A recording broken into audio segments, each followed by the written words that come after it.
ខ្ញុំនាំបងប្អូនទាំងអស់គ្នាមកមើលនៅចុងភៅធំប្រចាំនៅខាងជួរតំបន់ការពារទឹកដីរបស់យើងប្រាសាទតាមាន់គឺគាត់នឹងបញ្ចេញថ្មីដៃគ្រាន់តែគាត់បញ្ចេញថ្មីដៃលេងហាន់សាច់ទេតែអ្នកធ្វើគឺ belly cooking មែនទេបងបាទ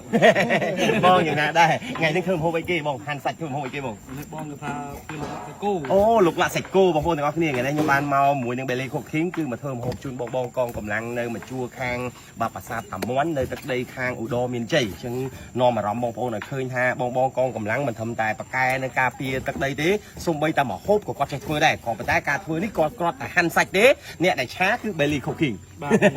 តែបងចាំហូបបងណាបាទមិនដែរបងដល់ពេលលោកលាក់សាច់គោសាច់រហូតដល់40គីឡូជិះមានអារម្មណ៍ថាយ៉ាងម៉េចដែរពេលនេះបាទខ្ញុំសប្បាយចិត្តបាទសប្បាយចិត្តមានអីផ្ដាំផ្ញើទៅដល់បងខ្មែររបស់យើងឬក៏បងមួយចំនួនដែលគាត់នៅតាមខេត្តផ្សេងចង់មកលេងនៅទឹកដីប្រាសាទតាមាន់ក៏ដូចជាមកលើកទឹកចិត្តទៅដល់បងកងកម្លាំងរបស់យើងទាំងអស់គ្នាទេបងបាទខ្ញុំអរគុណច្រើនដែលបង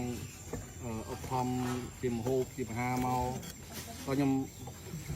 សូមពៀវនេះឲ្យបងប្អូនមកលេងកាន់តែច្រើនខាងសត្វតាមាន់ធំបងចង់សួរបន្ថែមតិចពាក់ព័ន្ធជាមួយនឹងផ្លូវធ្វើដំណើរមកមិនតែបងអាចជំរាបជូននេះក៏លោកបងប្អូនរបស់យើងគាត់គិតថាផ្លូវពិបាកផ្លូវអីគាត់ពិបាកមកពិបាកអីហ៎បងបាទផ្លូវស្រួលទេបង